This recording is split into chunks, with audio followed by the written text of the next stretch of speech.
Who do you blame for the financial situation that we have right now in Canada? I blame... We're taxed over 50% over $220,000. Nobody in their right mind wants to pay 50% or believes they should pay 50%. The problem with immigration is that when people stand up and say something about immigration, oh, you're labeled a racist. I don't care if you're black, brown, orange, green, yellow, Buddha, Muslim, Christian, I don't care. Come in if you're gonna be productive. Get out if you're not gonna be productive. If you're an employee in Canada, you're broke. Yes. You're broke. Canada is stressed. The US is uncertain. Interest rates shook everyone and inflation didn't care.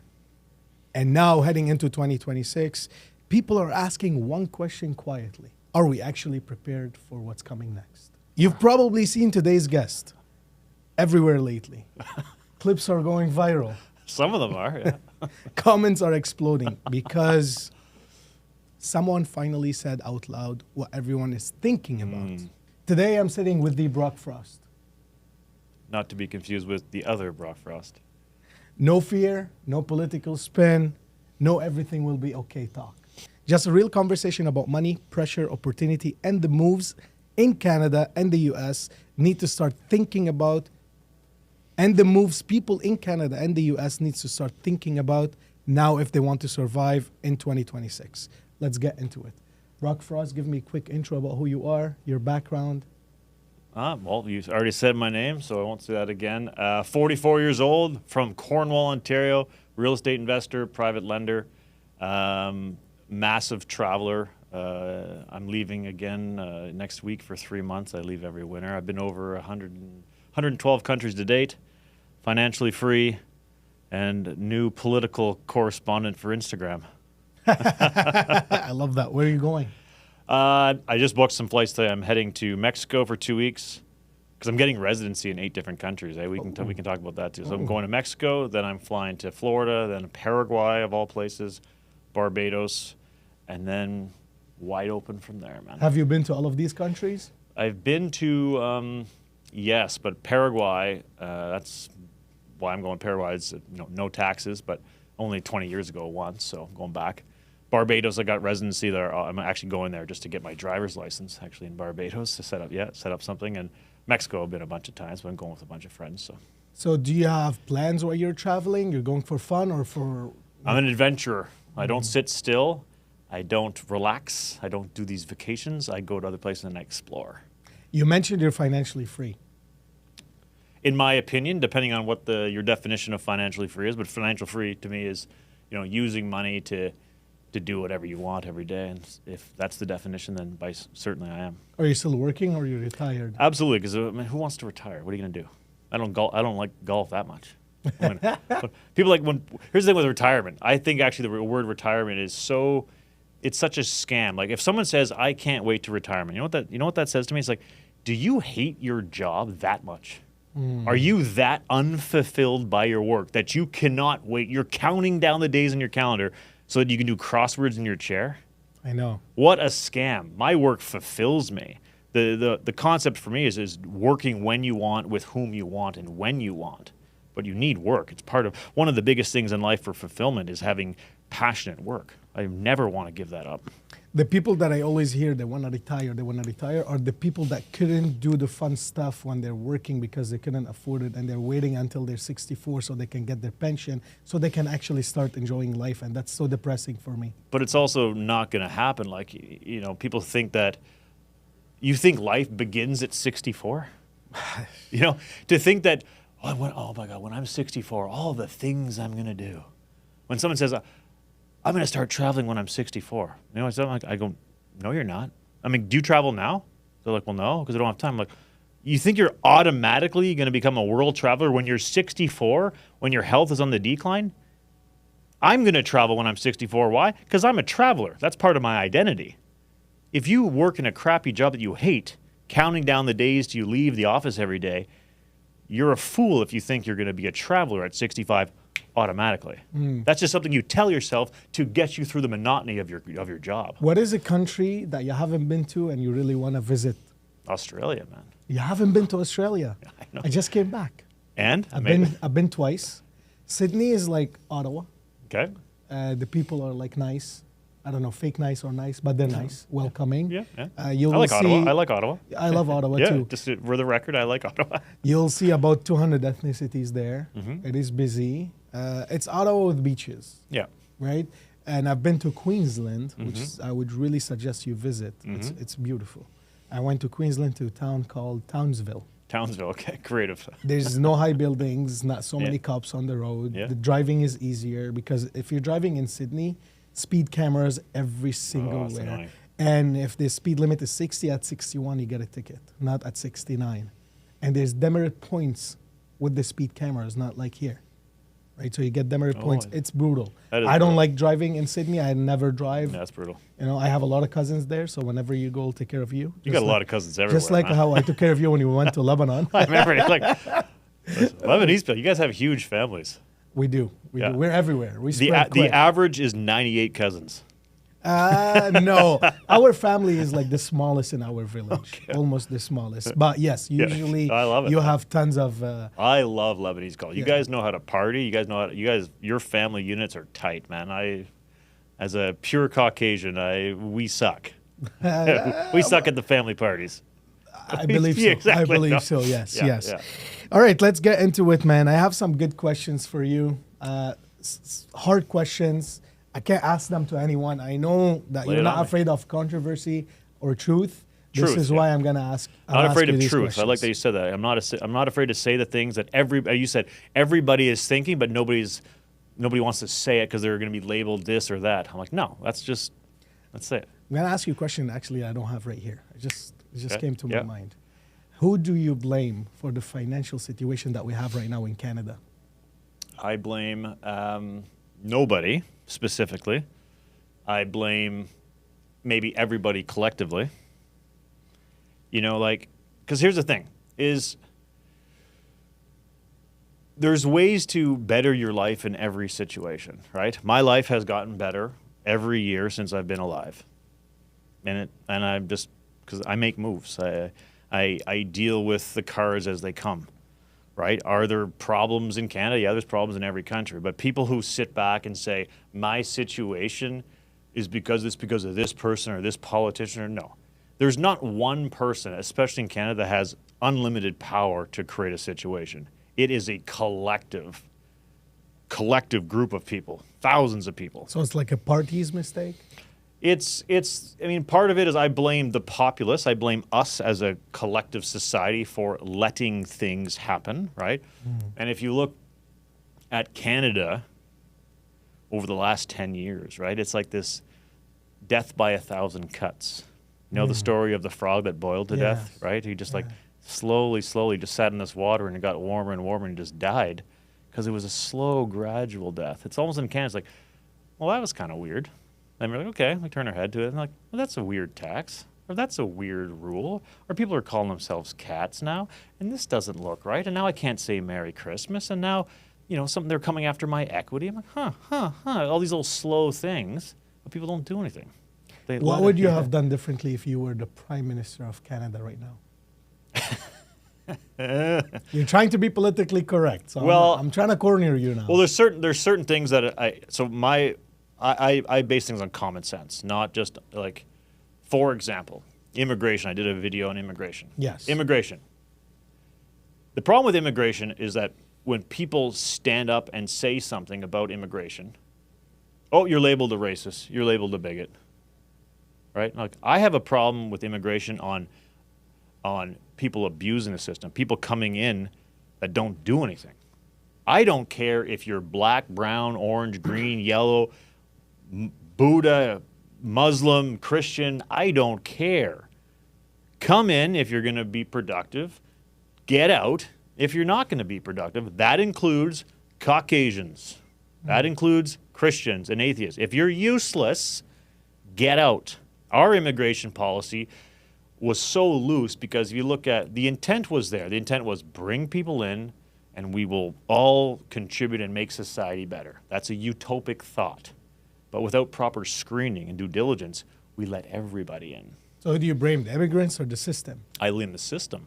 Because I'm going to tell you something. I blame the system. I came here 7 years ago. Yeah. And I took the first job that was offered to me for 8 hours after I landed. I worked in a garage. I have a bachelor. I manage stores. I took off my suit, put on a different suit, a greasy one. And I took the second job, but no one trained me how to take advantage of the system when I landed in Canada. Right now, immigrants, the minute they step in, before, once they get their approval letter, they get links in the letter. Hey, go there if you want to learn.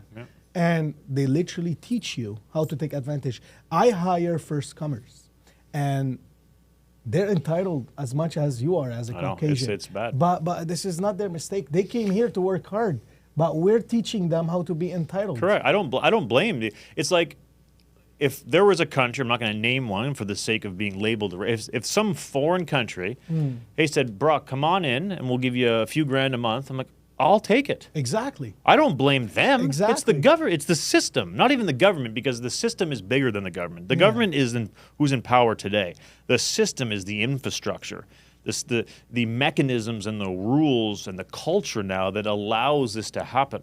And this is not about race or color. And anybody watching this video, if you disagree with this comment, it's just because you're blind.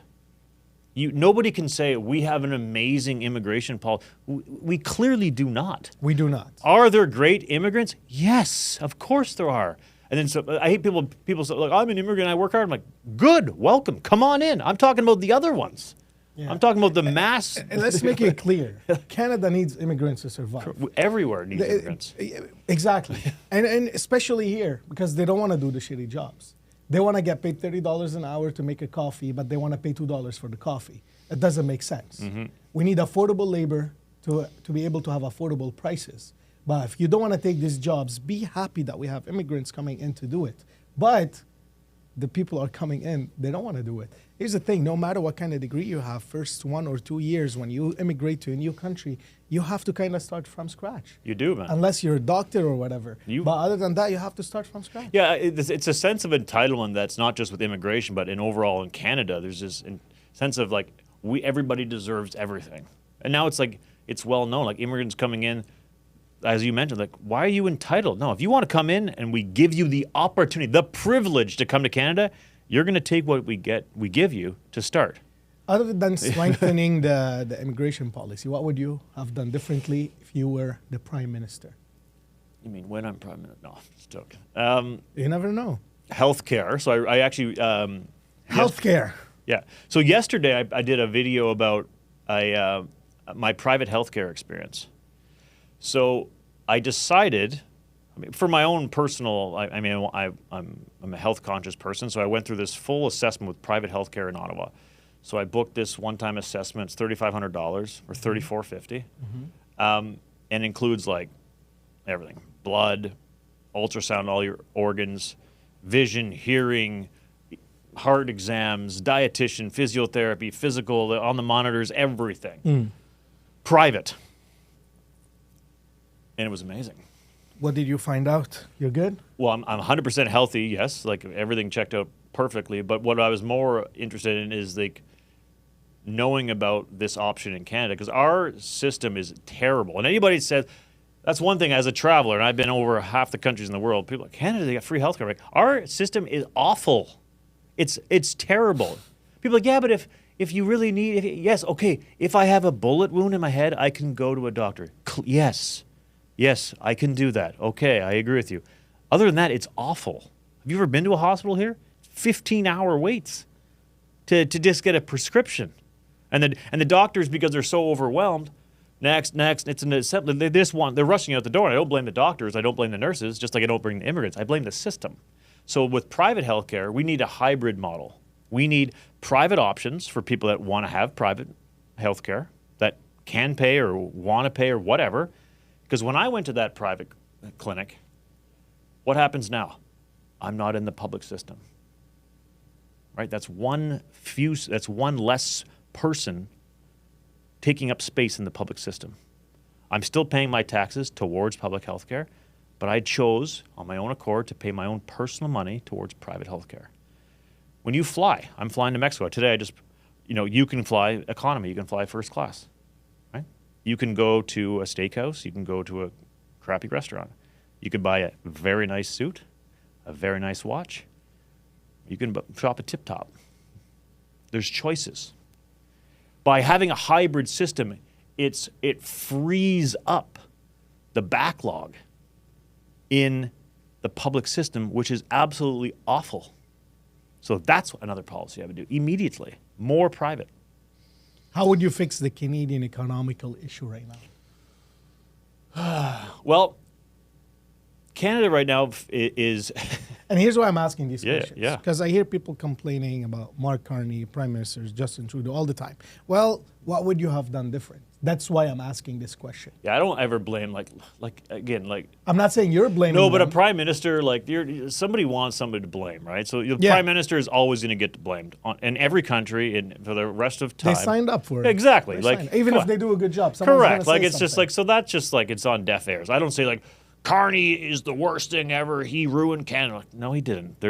He's not that powerful. He's not a dictator. If you're an absolute dictator, you can say you ruined that country. But he is powerful. He's He's negotiating powerful. on behalf of Canada. He's powerful, creating but he's not. policies. He doesn't create all of the systems. The systems were here before him, and they're going to be here after him. The systems are the complex structures in place. So, one thing that you need to change the economy is you have to stop taxing everybody to death, right? And everybody knows that's watching this. We pay too much tax. That's not a myth. It's not a theory. It's a fact. Whether you're an employee watching this or you're a business owner, we all know we feel taxed. We feel like there's always a tax, right? Because there is. Now the problem with this is, I did another video about why all the people with money are leaving. And again, it's not a myth. It's because if you make a lot of money, or you make a little bit of money, it's in your best interest. It's in your self-serving interest, and every human being is self-serving, to want more for yourself. That is human biology, human nature. It'll always be like that. People with money have resources. They have connections. They have options.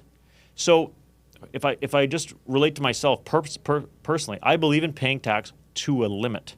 But if you push me too far, you're going to force my hand to start looking elsewhere. And that's what I'm doing. As I mentioned, I'm setting up residencies in 8 different countries. I'll pay my share. But the minute you ask me to start paying more of my share, that's when I have a problem. And I have the flexibility and the resources to start looking at other options, right? And then what happens with this, JC, is that when people with money leave, that puts more pressure on the system to go after the people that are still here, which are the people that don't have the resources and that don't have the money. And that's why if you're watching this video and you're making that $70,000, $80,000, $90,000 a year, if you feel broke, which I know you do, because relatively you are, this is why. Because There's the people with the money, they left there's too many Canada. people sucking off the system. And when you have a system that constantly tries to tax more and more and more and more and more, the people at the top are just going to leave. So less taxes, what else? Well, not less taxes, a different system of tax. I proposed a model of, right now we have an increasing scale, right? So so the higher income you make, the higher percentage. I used an example of when you go buy a shirt at a store. Let's just say you pay a shirt, $100 for the first shirt. You don't pay $150 for the second shirt. You pay $80, right? There's a discount to buy more. In Canada, it's the reverse with taxes. The more you make, the even more you pay. You're creating a disincentive for people to work more. The percentage should be decreased as So you're you saying the people that make more money, that can shop more, they should be taxed less.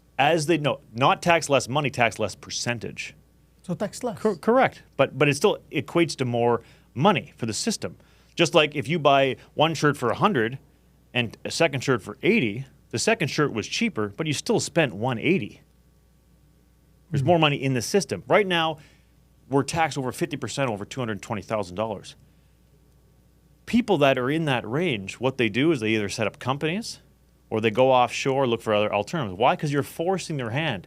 Nobody in their right mind wants to pay 50% or believes they should pay 50%. That's ridiculous. If you were to sell 50% of a company, successful company that you own, you would be like pricing it high, price it properly. They're forcing us to become our partners, and they're not even paying anything to become ridiculous, man. partners. It's just not. It's not sustainable. So it's just like, and then it's just like you're chasing it. You're like, oh, because we need more money, then we tax more, and then it's just like this. It's just like this cycle of. It's like a quicksand, and that's the problem. And nobody wants to pay tax. But if all Canadians feel like they are overtaxed, because we are. Where do you stand from the tariffs that Donald Trump is trying to put on Canada right now? Are you with them or against it? I think that's more political than anything. I mean, Trump is. It's more like busting balls? Yeah, I mean, Trump, whether you like him or hate him, I mean, half the world loves him, half the world hates him. Like literally split down the middle. True. I'm not going to say which one of the two I am, but and I actually think there's some good things and some bad things. So, but with that it's very politicized. I think Trump, if you just look at whatever his motivators right now, Trump is close to 80. He's a billionaire. He's bored. He's bored. He likes causing problems. He likes the world being obsessed with him. He's clearly a narcissist. I don't say that in any bad or good way. I'm just saying it's just a fact. He likes being able to say, "Oh, I'm going to do this," and then a country goes into chaos just from his one possible decision. That's the tariff situation. That's how I look at it. It's a political pawn. How do you think our minister fighting back?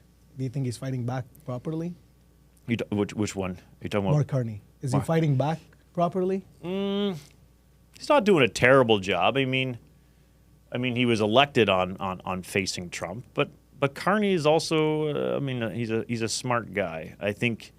As much as you want to go against Trump like any politician does, you also recognize that the States is a huge necessity of a partner, right? So, but it's also, you got to look at politicians, what you do publicly, what do you do behind the scenes, right? So, and especially now that there might be an election, there's all, like right now, because we're not in a majority government, there's always this lieu of election. And it looks like Poilievre is gaining in the polls.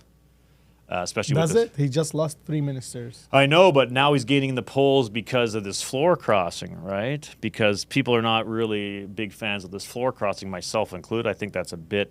Do you think Poilievre would have done better than Mark Carney? I think all governments need to change power at some point. Because if you're there too long, you get too comfortable in your position, right? Mm-hmm. And, look at the history. Look, if Poilievre gets in 8 to 10 years, Canadians will hate him and throw him out, and then the Liberals will come back, and then they'll hate the Liberals in 10 years, and then the Conservatives come back. That's the cycle. I think it's time for someone new to come in. And that's not against Mark Carney or a pro Poilievre. That is just for how a system needs a refresher, man. Yeah. I think Carney's a smart guy. But here's the thing. You ever watch the show Apprentice, right? Where they got the project managers, right? And whoever team loses, sometimes it's a person on the team that's screwed up, but the project manager gets yelled at. The project manager can get fired because they're the leader. The Liberals have been in power for 10 years. They've caused Canada's not better off. I'm not blaming the Liberals. I'm saying Canada's not better off. Therefore, you need to be changed. You need to be changed because you don't deserve to stay in power because the country's gotten worse in 10 years. And maybe this is why Mark Carney is not behaving like a Liberal too much. Like if you look at how he's working, how he's cutting budgets, firing government employees. I mean, in January 2026, there will be 28,000 government employees will be laid off. We haven't seen this in the last 10 years. I think Carney's. I think he's doing a good job. He's fighting a good fight. To be a successful politician now, you can't be too far left or too far right because there's too many people in the center, right? Carney now is going right of center. Right, right. So because he's kind of have to know, and just like Poilievre is, if you look at Poilievre versus last election, he has softened his pitch, right? Because he was going a bit too on the extreme side, recognizing that you're losing a lot of people in the middle. So there's going to be that. So is Carney doing a good job? Is the question: is he doing a good job, executively or politically? Right. Right. He hasn't been in power enough to really make a lot of change executively. Are we actually heading into a recession in 2026 in Canada? And Or this is a silent squeeze where people just feel proper without the word recession ever being used? I guess I would say, like, why do we ask ourselves It's these a questions? yes or no. No, it's Don't- not. don't- I'm not interviewing a political No, guy let's right talk about now. politics. I'm talking numbers. Are we going to get recession in Okay, what does the 2026 or recession mean not? then? Give me the numbers. What does the recession mean? It's a yes or no question. Do you think are we going to get into recession? It's good to give a heads up to people. No one is saying, no one is giving clear answer. I sit behind the scenes when there's no cameras. People tell me the recession is coming, either 2026 or 2027. Okay, so then you got to look. You just want me to define recession and say yes or no. Then I'm going to say yes. But but my follow up is like, why does that matter? Why do we care? Is it even important? Right? People. It is important for the people that doesn't make so much money. No, but here's the. People always like to talk about the headline, like, oh, my unemployment. Like when politicians love to spit out numbers. Oh, unemployment's up, and like people, the average person, it's the same to them. All they feel is how much is groceries, how much is gas, and all this stuff, right? You can make money and thrive in any economy. Not the employees. No, but that's because they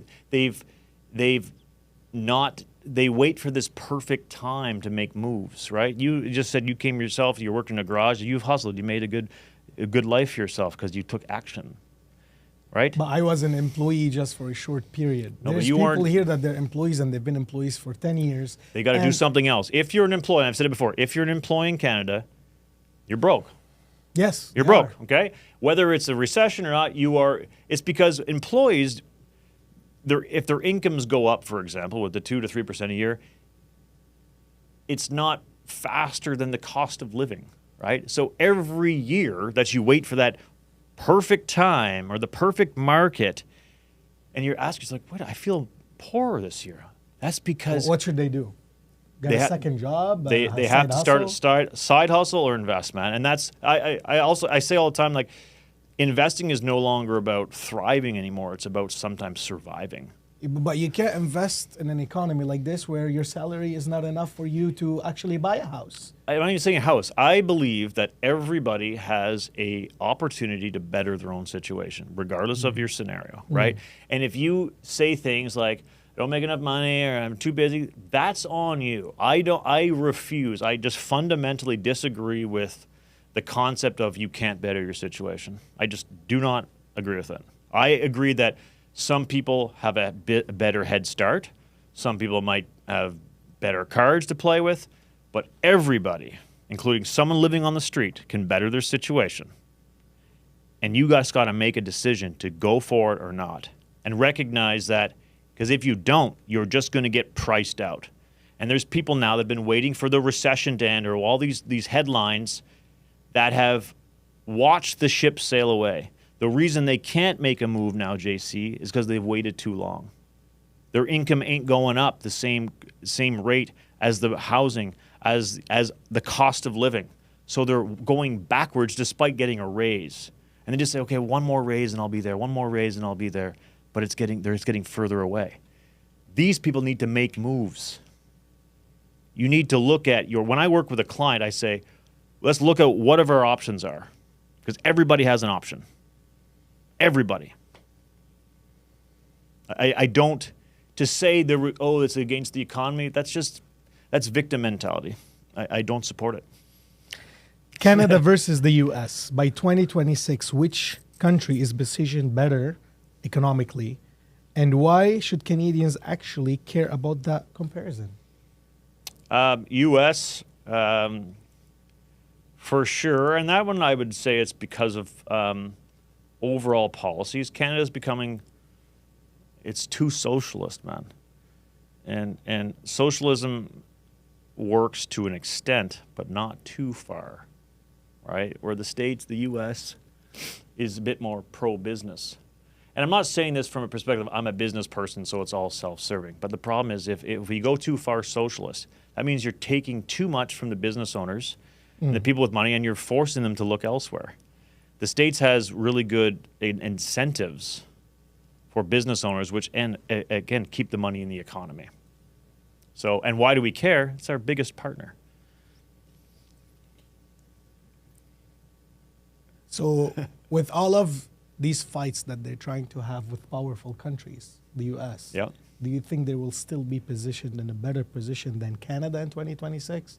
I mean, we're trying to build relationships. They're trying to pick fights, and with big countries and big partners.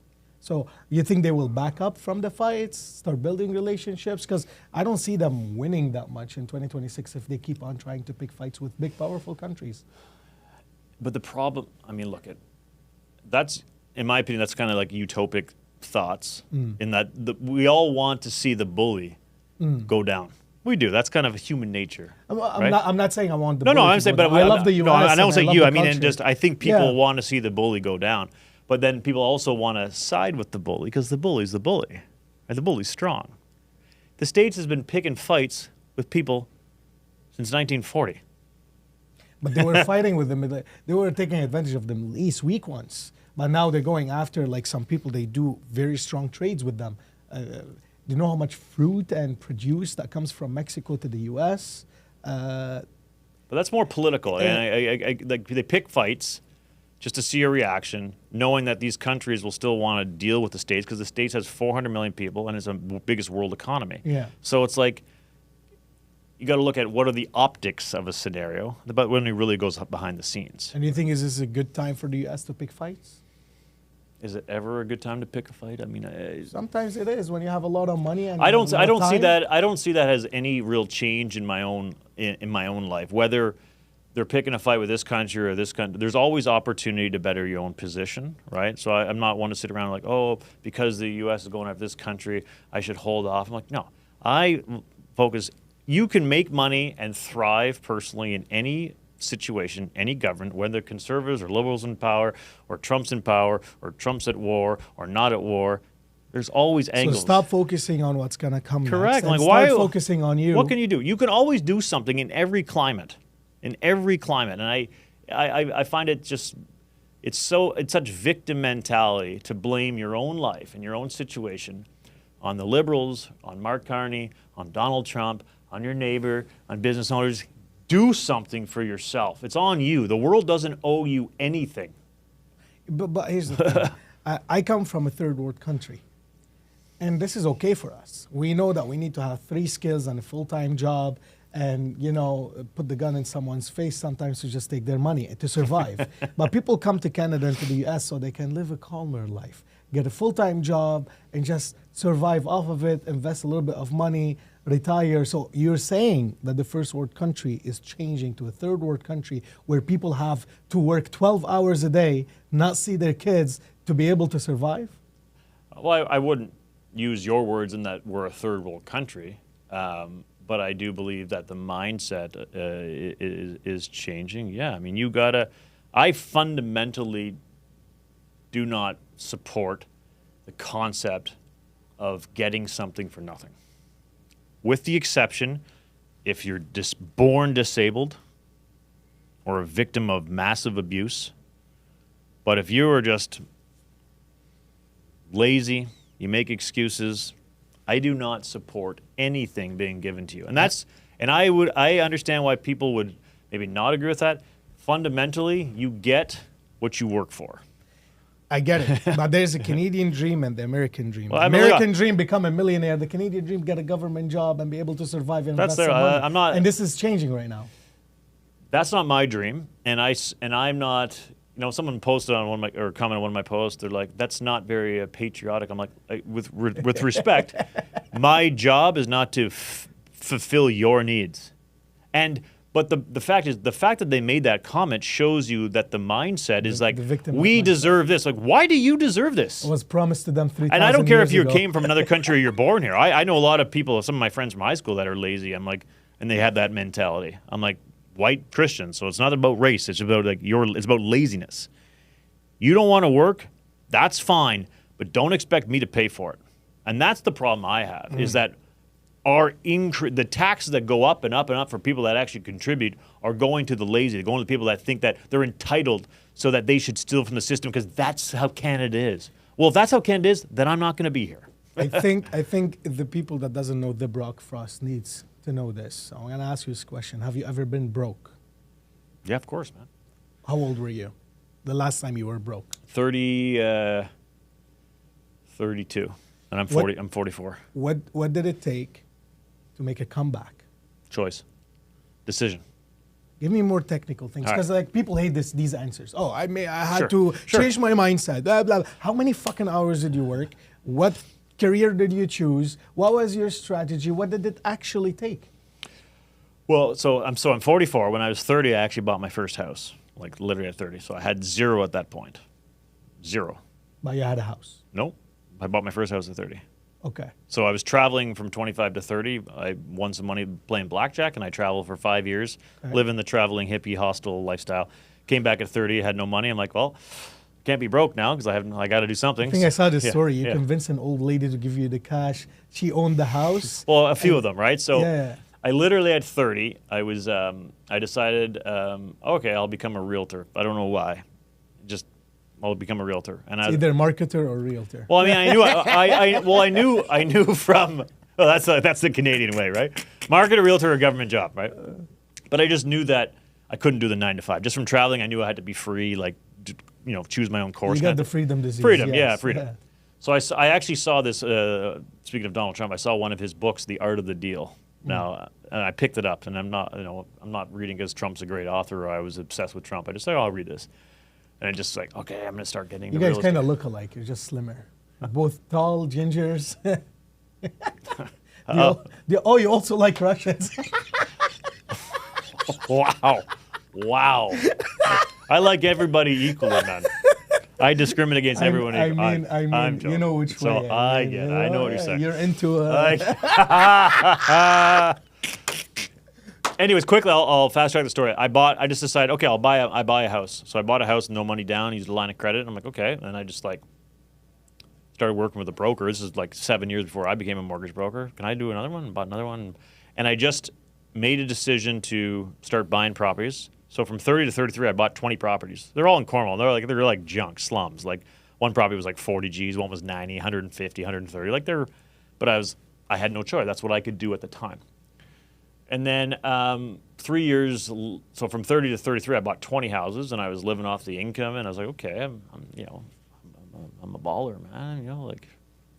But then I had a little bit of a downfall, and I basically almost went insolvent. Well, sorry, I went insolvent. Insolvent means you can't pay your bills. Doesn't necessarily mean you're broke, because you could have equity and not be able to pay your bills. You're technically insolvent. So I went insolvent and pretty much lost it all. And in 2015, I moved to Ottawa. And I remember I first lived in the Byward Market on Bessemer, drinking myself to sleep every day, man, whiskey. And I was taking Cipralex, like this depression meds, and just drinking myself into a pity party. Right? And then I remember one day, no joke, I was like, I don't know if I was drunk or hungover, but I was like literally one of those when you stare at the mirror and you're like, what are you doing, you disgraceful soul? Like literally just, what the fuck are you doing? I'm feeling sorry for yourself. It's victim mentality, right? The world's so unfair, right? Blah. And I just snapped, man. I just snapped out of it. And I just got hungry. And that was 10 years ago. And you got hungry, and what did you do? You got to I just work, hustled. You became a mortgage broker? I became a realtor for a couple more years, and then I became a mortgage broker, and I had that same hustle that I did when I first started. I just started buying and raising capital, investing, and doing what I can, recognizing that everybody always has at least two choices, status quo or this. Some people have 5 choices, some people have 1 choice, but the other choice is you can do nothing. I just said, like, I'm going to do whatever I have to do. How many hours did you work a day? Nonstop, man. A freak. Nonstop. I used to have my phone beside my bed on in the middle of the night in case I missed an email, like sick. How many hours do you think a young man should be working a day? I had this conversation this morning. The guy came to breakfast. I said, when you're 30 to 40, that is the hustle years, man. Hustle. Grind it.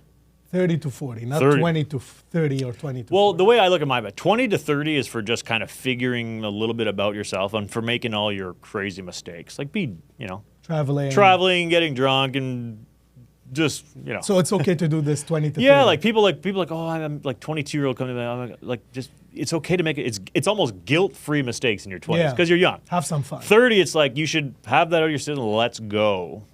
Hustle. At 30, you don't have the wisdom, because that wisdom comes from experience, but you have the hunger and you all your fun mistakes and stuff. A lot of it will be in the past. Not that 30s isn't funny. 30s is a great decade, but that's grind it, because generally you're more energy. You probably don't have old kids yet or kids at all, and you're just fired up. It's just you against the world. Go for it, right?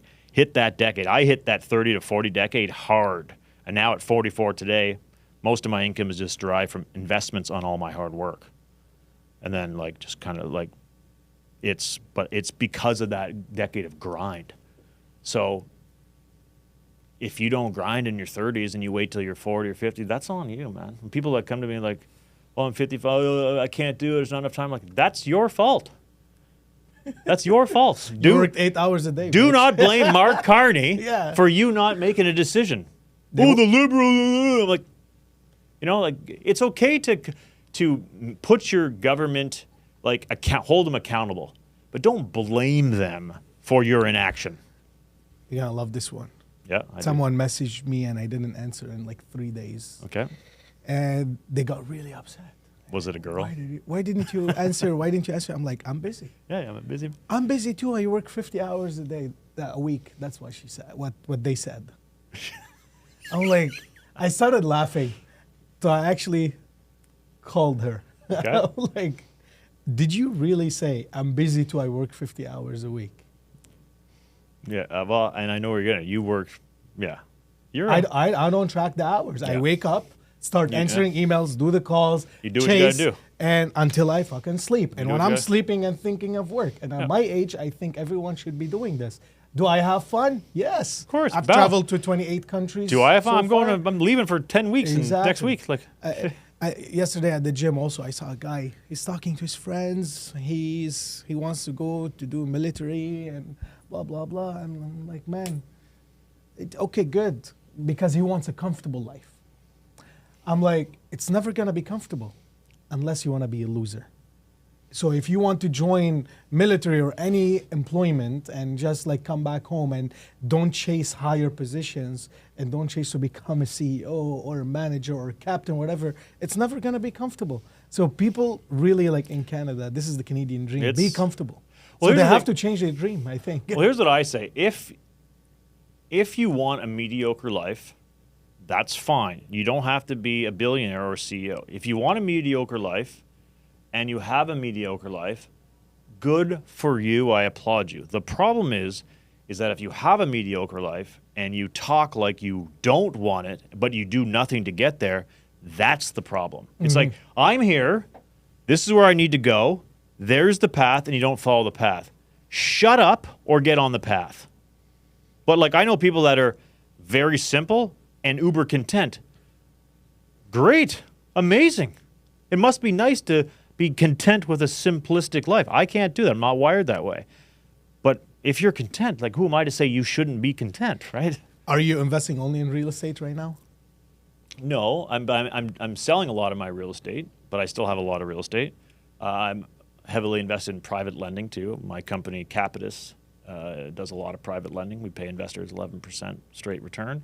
Doing that for 7 years. Yesterday was our 7-year anniversary, and I do a lot of a little bit of stocks, mutual funds. I just invested $1 million into a GIC. Really? Yeah, I did that post online. Is it to avoid paying tax because you're selling a lot of real estate? No, so GIC's taxable income. So I actually had some fun with the video. I think I just posted on Monday. I said, I just did something I've never done before.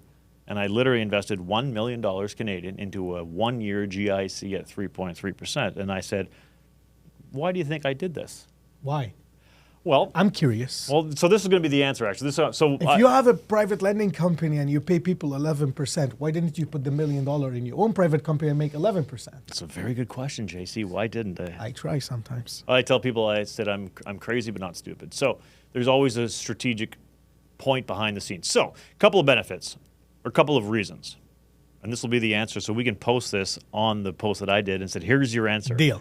Because I'm giving the best answer a $100 gift card, Visa card, just like so. Can everybody? $100, you cheap fuck. $100 US, man. Hey, that's we only talk Canadian That's dollars like $6,000, you know. No. $100. So the real reason is there's a couple reasons. So the main reason is I'm in a dissolution phase, meaning I'm selling off assets. I'm not actively investing. Mm-hmm. And that's not because there's no opportunities or the market's bad. That's just because personally I'm tired. I've been hustling nonstop for 15 years. I'm going to sell off some stuff, liquidate. So because I'm selling, I don't actively have to invest. So I don't need the cash is the main reason. So I'm going to park it for a year while I kind of think about life and where I want to go with my next move. So since it's going to be parked, I might as well have it at 3.3% instead of 0 in a checking account. Not to mention a GIC is 100% guaranteed. That's the main reason. Secondary There's reason. no 100%. What if the bank goes bankruptcy? You're secured by Canadian government up to a limit, but the 5 banks are not going to go bankrupt. If one of the major banks in Canada goes bankrupt, we have other issues to deal with in the world anyways. The world's pretty much over. So I'll take that bet. Okay. But it is a guaranteed investment certificate. I've never heard of a major bank going bankrupt in Canada. I'm not too worried about it in the next year either. But anyways, so that's the main benefit, or the main reason. I just don't need the cash. I might as well earn 3.3%, which at least covers inflation, and it's 100% secured, with the caveat that if the bank goes bankrupt, then it's not. Okay. Secondary is when you have these kind of investment products, you get a bit different treatment at the banks. So major banks have wealth managers and they have private banking options. So when you have X amount of dollars invested, depending on the bank, you have access to different service, no different than private healthcare, right? So for example, I now have a private banker that I can literally text. So yesterday I actually just texted my private banker. I said, I need to send $235 US to Belize. I'm getting residency in Belize and I had to send the money to the Belize Tourism Board. And I just text her. Imagine texting your banker. And then the protocol that we have in place is that when I text you a kind of a request, just call me to verify it, and you know my voice and all that stuff, and I'll authorize it. So she calls, and I said, yep, that was me. She's like, thank you, and it's wired. And you have some access to some different products that are not available on the open market. And then third is I'm using that status to help me with some visa applications for a couple of different countries. Because some of the criteria on some of these countries is economic solvency. So you got to show some sort of capital. And why are you selling so much right now? Because the main reason, to be honest, despite what people might think, I hate Canada or there's a bad economy. No, I've gotten to the point where if I sell and invest in private lending and whatever else, I'm good, man. So you're not cashing out so you can invest in different countries' real estate? Not. So when I started, one of the books I wrote 2 books. The second book is called How to Retire in 10 Years, and it's the exact premise of you start with 0, you have a goal in mind, a number in mind, because it feeds a certain lifestyle, and you need to hustle and grow and grow and grow and grow and grow and grow and grow. Once you get your net worth to a certain level, you can liquidate that and live off the interest. You don't need to grow. You don't need to grow anymore. So the focus changes from growth to preservation and income. So that's where I'm at. That's really the answer, is that do I still want to make money and grow and invest? Yeah, because it feeds my brain and I'm passionate about it. And now your money is making you money. But right now I'm in a position where my dream life, I can live how I want, flying around the world, doing whatever I want. That lifestyle is paid for by the investment of all my hard work, the grinding. Anything else I make and decide to invest in is a bonus. It's because I want to work with somebody individually, or it's a passionate project, or it's fun, it's exciting. I don't need it. I don't need to hustle because of the growth. That's protected. I'm good. I'm protected. That's the main reason. If you were to invest in real estate right now, where would you invest it around the world? Well, personally, is there like a country, would you tell personally people? Canada, because that's where I know, right? So I know Canada market just like from real estate and the mortgage industry and the rules, the regulation, the taxes. Like I know it extremely well. I don't know it in any other country. So that's where I personally would. I can't give it. Someone said, "Oh, I get people that mess me like, oh, I want to invest in Costa Rica." I'm like, I can't help you. I don't know anything. Okay. I'm not going to just talk out of my ass. I don't know. Yeah. You mentioned you're getting 7 residencies in 7 different countries. Mm-hmm. What are the countries and why? Yeah. So also Canadian passport I have. I'm also a British citizen. So that's already set up. I have How resident. did you get that? Turn off the camera. No, I'm joking. My dad was born there. Oh, okay. Yeah. Cool. Yeah. So not that I have any desire to live in the UK, but it's UK is a strong country. It's a strong passport. Currently, it's a cultural disaster right now, but it's got reach. It's good. It's a good passport to have. I have residency already in Barbados. That took about a year and a half. That is really a Barbados has a good tax treaty with Canada that essentially says if you're a tax resident of both countries, you can't be taxed in both places. So any income that I generate in Barbados cannot be legally taxed in Canada because of the treaty. So that's just really a tax mitigation So strategy. you are going to invest in Barbados outside of Canada. Well, I'm going to have a company established there, and then I'm going to have income generated into that company. So you make money in Canada, but actually you're Not making money in Canada, but the company is in Barbados, so you don't get taxed. I am making money remotely for a Barbados company. Okay. Okay? So Barbados has a flat, for example, this is what I was talking about before. I believe in taxes, but to a limit. If you tax me too much, if you push You're me gonna too find far. a way. It's like imagine you're in a relationship and you pick on your partner and you pick on your partner. If you push I too can't far. imagine Yeah. I'm in a relationship. No, but Don't- you push bad too far. example. You push too far, they're gonna leave you. You push a little bit, they're like, okay. You push too far, they're gonna leave you. Yeah, a little bit Canada, is fun. if you tax me 10%, 15%, I'm going to stay. If you try to tax me 50%, and then you tax me my property tax, and my death tax, and my gas tax, and my capital gains tax, and now my equity tax, you're forcing my hand. I am not going to work to spend 80% of tax. I'm just not going to do it. And if you think I'm going to sit here and just complain about it, no. I'm going to sit here and take off. Barbados. Right? So Barbados, because it's taxes, right? So there's a tax treaty. We pay 9% flat on corporate income versus 25% here in Ontario, over $500,000. Mm-hmm. Paraguay, setting up residency for most people don't even know where that is. It's South America. Sandwiches between Bolivia, Brazil, Argentina. Why? Zero taxes for Also zero taxes. foreign income. Okay. Yeah. So zero taxes. Barbados I have. Paraguay I have. Mexico I have. I'm a Mexican resident as well. Why? That's for pleasure. Okay. I see that. I see the point there. Yeah. Mexico is just a cool country. And I'm not talking about the tourist. I hate the tourist But traps. why do you need the residency? You can just travel there anytime. Because then you can get a driver's license, a bank account, things like that. Not that I have a desire to. You don't even drive here much. You want to drive in Mexico? Yeah, but I'm an adventurer. Belize, they actually messaged me yesterday. Remember I said I wired $235 to the Belize Tourism Board? That's because my 1 year residency got approved in Belize. Belize is kind of those, the benefit is no taxes on foreign income. You see a trend here. Plus, Belize is pretty cool. And it's pretty stable. It's, it was formerly British Honduras, so it's like it's a little bit more, with British history, a little bit more stable in terms of security, regulation, and land registry. So that's a place that maybe in the future I invest in, but right now it's it's a cool place to visit, and I really like the islands, and it's no income tax on foreign income. Spain, I have a meeting with the embassy, the consulate, on March 16th. So I'm leaving next week, like I said, and I'm literally flying back on March 15th because I have the March 16th. I have an appointment with the consulate here in Ottawa to get my Spanish residency. That's going to be a 3-year, and that play is because I want an entrance into the EU. Not necessarily know why, but you never know where the world's going to go, and EU is a pretty powerful force, right? So I want access into the EU. And then, so that's Canada, UK, Barbados, Paraguay, Mexico, Belize, Spain. Lastly is the U.S. The U.S. is going to be the tricky one, but I have an application in process right now. There's what's it called? The golden card? That's Trump card? $1 million U.S. Yeah, you can afford that. I don't want to be. You don't think it's a good deal? No, because there's that's a lot of money because it's $1 million U.S.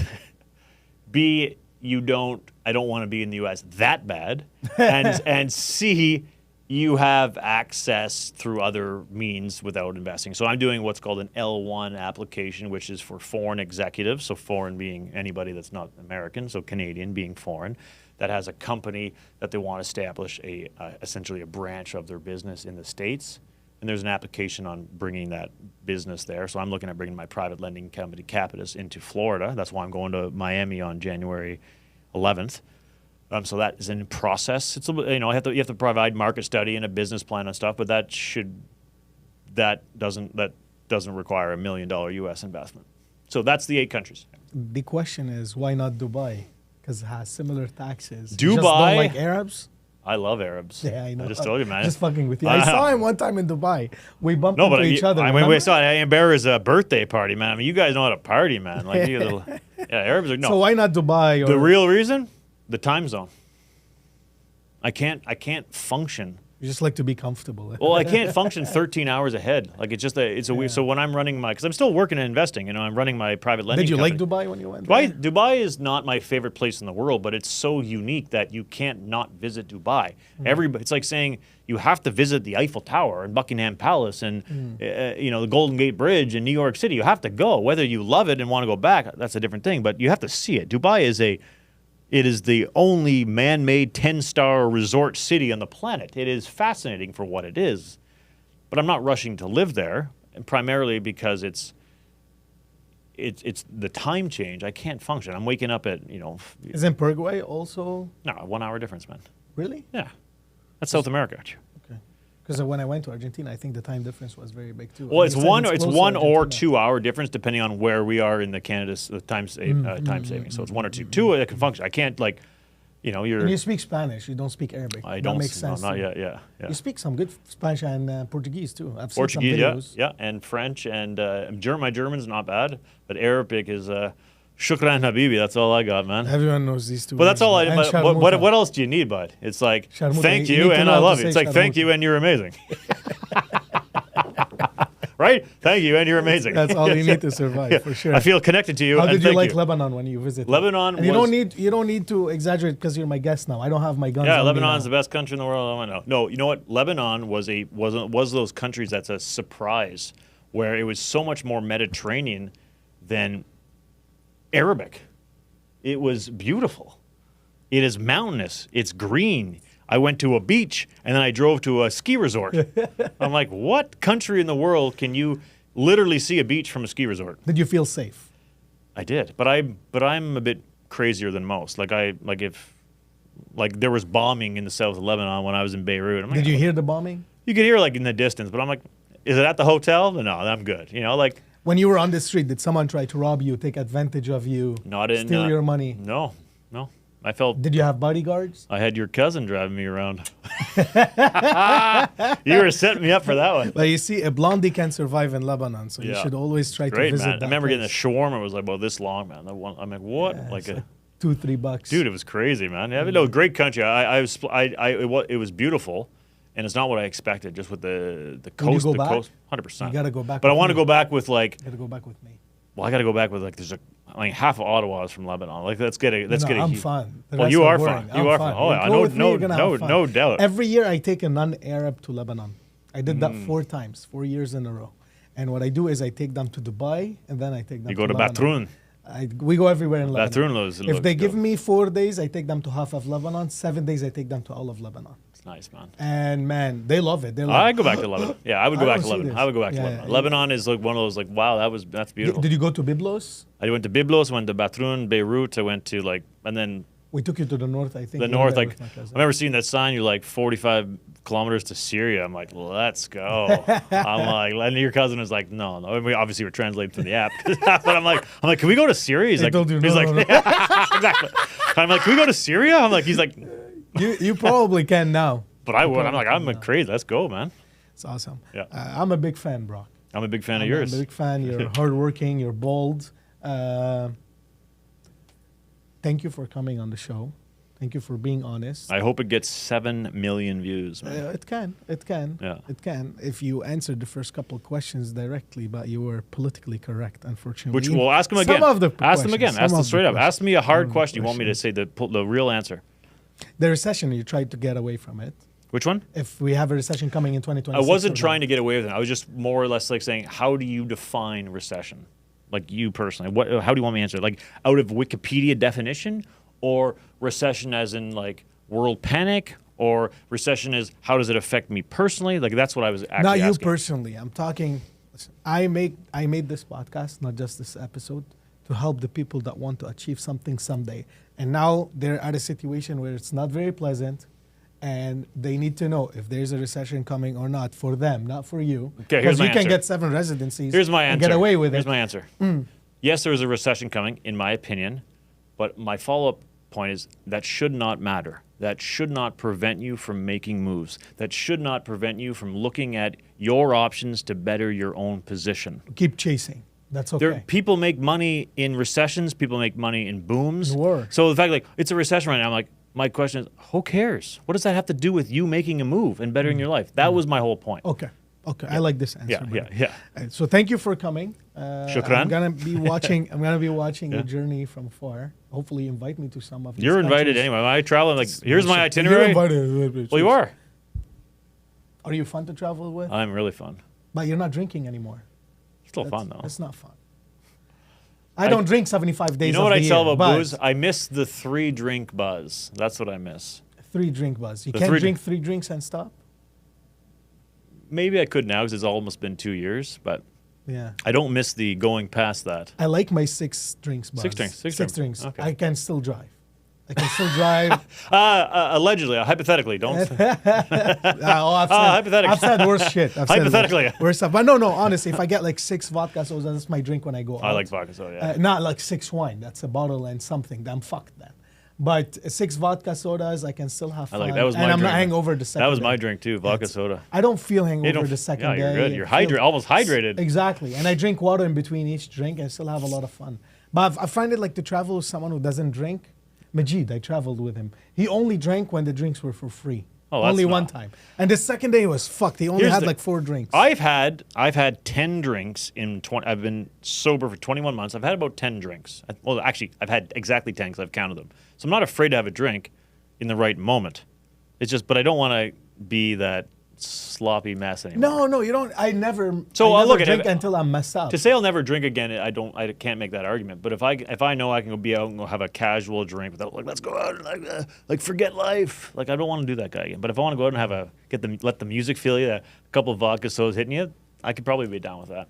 Are you content now? Are you happy with everything? Is there something that you're missing? You want? You're gonna get in 2026.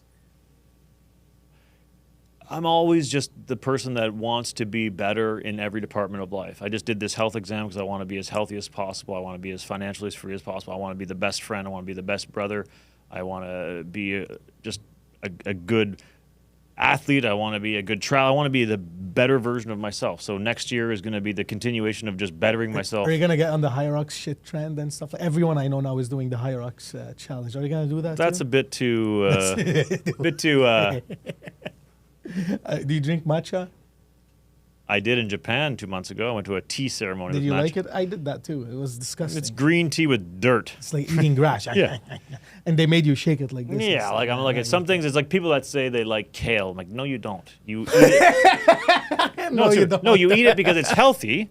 But don't say I love kale salad. No, you don't. It hurts when you chew it. It doesn't. You don't like it. You do it because it's healthy. People say I love matcha. I'm like, you don't. A You're lot of doing it people for the will say in the benefit. video, "Oh, I actually do." I was like, what an asshole. I love matcha. That's what they're gonna say. I That's get why it. they're mixing it now with mangoes and so Yeah, because exactly. they like it so much. Yeah, it's like you don't. And You- foam and yeah, stuff. You do like it like this. you do it for the benefits, which I agree with. So when I drink matcha, it's because like you literally for all the antioxidants and all that stuff. But I'm not like And sipping good it out. caffeine I'm not and sipping it stuff. out of pleasure.